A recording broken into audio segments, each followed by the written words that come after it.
Humangaing lang netizens ay pinamalas na katapatan ng isang chemical engineering graduate ng University of Santo Tomas, siya si Vince Luis Cruz. Napulot niya sa loob ng UST campus ang pera nagkakahalaga ng 34,000 pesos.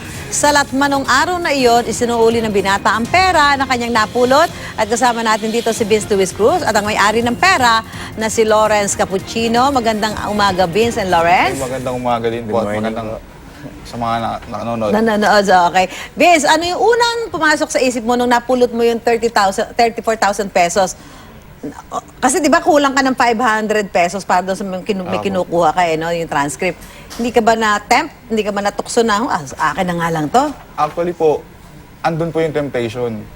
Nung nakita ko po yung pouch na may laman na pera, magaan po kasi siya. Talagang ang una ko pong naramdaman ay takot. Dahil naglalaban po yung prinsipyo ko, tsaka yung pangangailangan. Tapos po, nung nakita ko po kasi yung pouch na yun, sabi ko po, iwan ko na lang po ulit kung saan ko nakita. Para bahala na po yung ibang tao na magsoli po nung pouch po. Para wala na po ang problema, para makauwi na po. Pero hindi ko po inisip yun. Sabi ko, ako na lang po yung magte-take full responsibility doon po sa pouch para mas masisigurado ko po na maibabalik po siya doon sa na nagmamay-ari po, nakaiwan po. Oo. So hindi mo siya iniwan doon sa Ay, ano? hindi po siya iniwan talaga. Sa lips, dinala mo sa pare? Una po, dahil hindi ko po alam kung saan ko po siya dadalhin, talagang natatakot na po ako. Ang laki po kasi ng pera. Pumunta po ako sa scholarship coordinator ko, tinulungan niya po ako. And then dinala po namin sa security personnel. And then sa security personnel po, pinapa-disclose po yung full information about the valuable materials po. Tinago ko po siya sa bag. Ang ginawa ko po, hindi ko po disclose yung full information about po dun sa bag, yung kulay at kung yung laman.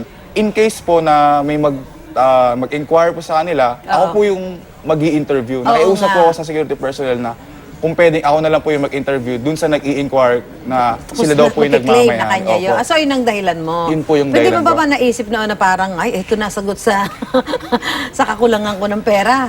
Actually, yun nga po andun po yung talaga yung temptation na may kulang ako sa ng mga school credentials. And laki po ng 34,000, makakabil pa po akong laptop, cellphone. Pero may cellphone ka na hindi po kapag may empathy po kayo sa isang tao, yung pagmamalasakay sa isang tao, hindi niyo po talaga maiisip yun. Bakit ano nasa isip mo nun? Hawak mo yung pera na hindi nga sa'yo at alam mong may nakaiwan. Ano nasa isip mo nun? Naisip ko po nun na mas higit na kailangan to nung nakawala po. At alam mong kung malulungkot din siya talagang. Oo, malulungkot po. Kasi po, ako po, naging scholar po ako. Yung first year ko po sa UST, nung first sem po, wala pong scholarship. Nag-a-apply pa po ako. Yun pa yung panahon nag-a-apply. So parang, hindi ko po alam kung paano po buuin yung tuition, pinapang down payment. So bawat libo napakahirap po talaga niyang buuin. Kaya naramdaman ko po na, nung nakita ko yung 34,000, naalala ko po na, ito po yung pang-down payment ko dati. Ganon yung pangangailangan na nakawala. Oo. So Lawrence, ikaw naman, ano reaction mo? Nung nawala ang pera, na hawak mo pambayad mo ng tuition, di ba? Ano una mo reaksyon? Yung una ko pong reaction, mangyak-ngyak na po ako. Umiyak-ngyak ka na, mapapagalitan ka. Naisip ko na po nun na babalikan ko pa ba sa panahon ngayon, parang mahirap na po eh. Oo. Tapos, ayun po, yung girlfriend ko po tumawag po sa security ng UST. Tapos, nabanggit niya po sa akin na may nag-surrender po. Wow, ano naman mo? Sabi ko po, baka may chance pa. Habang nakasakay po ako sa jeep nun, sobra-sobra na pong pagdadasal ko nun. Na mabalik sa'yo. Opo, na sana po sa akin. Ba't mo ba naiwan kasi? Ano po kasi nun sa Ang laki-laki ng pera, naiwan mo. Oo. encoding po kasi yun. Pag sa UST po kasi, bago po mag-enroll, kailangan po yung subjects ma-encode.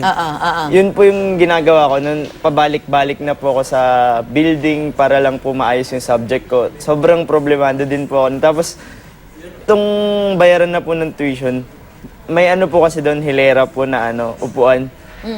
Habang bored po ako, nagbabrowse lang po ako sa phone. Tapos, yun po, nawala na po sa isip ko na may dala po akong pouch. Hindi mo naman kasi nilagay sa bag mo.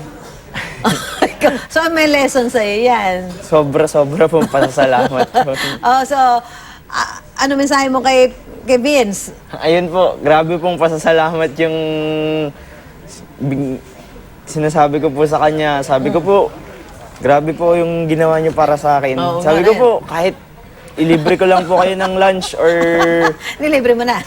ayaw niya po tinanggihan po. Grabe po Siguro talaga, ano lang, humble. maging simulato ng inyong friendship. Yes po. Ay, akala ko nga magkapatid kayo. Ay, hindi po. Anyway, congratulations, Vince. Thank you so much. Maraming Maganda salamat yung po. pinakita mo. Sana gayahin ng mga nakakapulot ngayon, di ba? Parang Opo, maraming nakakapulot, ang nauna iniisip, pag-iinteresan eh. At Lawrence, huwag nang kalimutan ng pera, ha? Opo, natutunan Maraming po. salamat sa inyong dalawa. Salamat Good po, morning.